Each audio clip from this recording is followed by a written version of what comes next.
Gadis ini sedang memakan telur ayam. Pria yang di depannya ingin menamparnya dengan kuat. Menghadapi pria itu, gadis itu pun menangis. Tapi kamu pasti tidak tahu, gadis ini waktu kecil, saat menghadapi sekelompok anjing liar.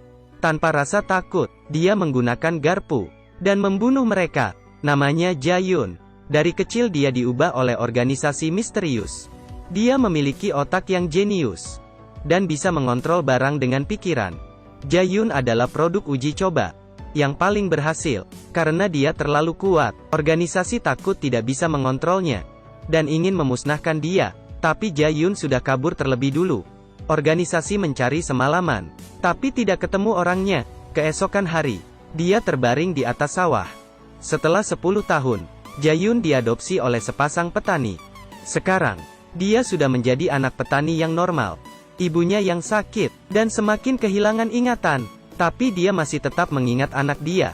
Beberapa tahun ini, hasil sawah sangat buruk. Mereka sudah tidak punya uang untuk mengobati ibunya.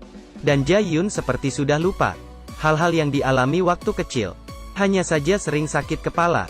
Demi mendapatkan uang pengobatan ibunya, Jae-yun mengikuti acara di televisi. Juara kontes akan dapat 5 juta won. Karena bakatnya, dengan gampang dia masuk ke tahap final. Dan keberadaannya juga diketahui oleh Dr. Bai. Dia menyuruh Wo-sik yang memiliki kekuatan khusus pergi untuk menangkap Jae-yun. Melihat Jae-yun yang sedang makan telur ayam, Wo-sik bertanya, apa masih mengenal dirinya? Saat itu Jae-yun sangat bingung dan mengaku tidak mengenalnya. Wo-sik bilang dia hanya berpura-pura. Kemudian dia menamparkan, dan Jae-yun sangat terkejut. Dia terdiam melihat Wo-sik. Dia ketakutan hingga keluar air mata. Wo-sik pun sadar, anak monster yang dulu sudah hilang ingatan. Sesampai di rumah, Jae-yun menonton acaranya dengan keluarga.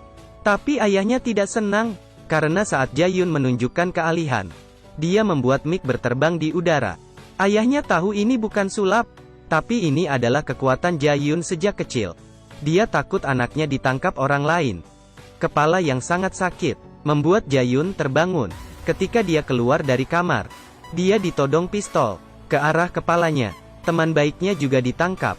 Seorang pria menghampiri mereka. Dia bertanya ke Jae-yun, apa dia anak monster? Rupanya mereka adalah anggota organisasi misterius. Jae-yun terus menjelaskan, dia bukanlah orang yang mereka cari. Tapi pria itu tidak setuju. Dia menyuruh bawahannya membunuh teman baik Jae-yun. Saat itu juga, tiba-tiba dia berubah. Dia merebut pistol. Sekali tembak, 2 kali, 3 kali. 1 tembakan dia membunuh seorang lawan. Jae-yun terlihat sangat berbeda dengan dia yang tadi. Wo-sik pun muncul. Dia memberitahu Jae-yun, jika dia tidak ikut mereka pergi, orang tuanya akan dibunuh. Wo-sik juga bilang luka di badannya itu disebabkan oleh Jae-yun. Tapi saat itu, Jae-yun tidak bisa mengingat kembali masa lalunya. Tapi demi keamanan orang tuanya, Jae-yun pun ikut bersama mereka ke pusat organisasi itu. Dia diikat di atas kursi. Saat itu Jae-yun, mata penuh dengan ketutuan. Dokter Baik pun muncul. Dia sudah lama menunggu hari ini. Tapi Jae-yun tidak bisa mengingat apapun. Bawahannya mengeluarkan suntik dan menyuntik ke badan Jae-yun. Kemudian Jae-yun langsung berubah. Dia seperti mengingat semuanya. Rupanya dulu organisasi tidak mencarinya. Karena hasil uji coba ini harus memakai obat mereka. Setelah beberapa waktu, jika tidak makai obat, maka akan mati sendiri. Tapi Jae-yun berbeda. Dia tidak mati dan bisa hidup 10 tahun. Hal ini membuat Dokter Baik penasaran.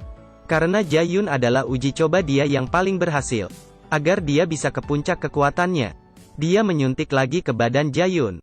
Tapi obatnya hanya bertahan 1 bulan. Ini adalah cara Dokter Baik mengontrol semua orang yang memiliki kekuatan khusus.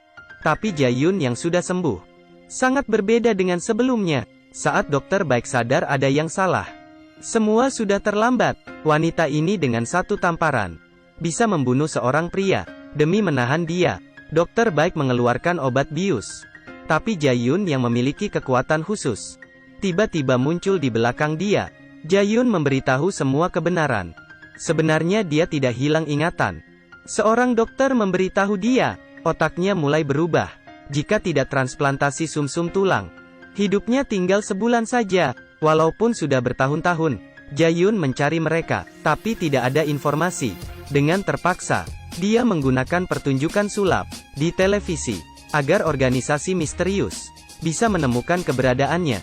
Dokter Baik pun merasakan seramnya gadis ini. Jae-yun pun menembaknya dan mematahkan kakinya dan menanyakan resep obatnya. Saat Jae-yun menyeret Dokter Baik untuk pergi mengambil obat, Wo-sik pun datang dan memukulnya hingga terbang. Wo-sik bilang dirinya paling kuat, tetapi dia pun diangkat oleh Jae-yun dan ditabrakkan ke dinding. Kita tidak di level yang sama. Wo-sik ingin membalas, tapi langsung dilempar ke lantai. Dia pun berdiri dan memegang kaki Jae-yun dan mulai menyerangnya, tapi kecepatannya tidak melebihi Jae-yun. Walaupun dia sangat kuat, tapi tidak bisa menyentuh Jae-yun. Kemudian Jae-yun menangkapnya dan melemparnya ke arah pintu. Mereka tidak di level yang sama. Jae-yun pun menamparnya beberapa kali. Wo-sik ingin membalas, tapi ditendang hingga terbang. Pistol yang di lantai terbang ke tangan Jae-yun. Dia menembak Dokter Baik yang ingin kabur. Saat itu juga, Wo-sik sudah menodong pistol ke arah Jae-yun, tapi Wo-sik tidak bisa menembak karena Jae-yun mengontrol dengan kekuatannya. Kemudian dia pun ditembak Jae-yun. Jae-yun mendapatkan obatnya dan ke rumah sakit. Melihat ibunya di sana, Jae-yun mengeluarkan obatnya. Rupanya obat ini tidak hanya menyelamatkan dirinya, juga bisa mengobati ibunya. Jika kamu ada kekuatan khusus, kekuatan apa yang Anda inginkan?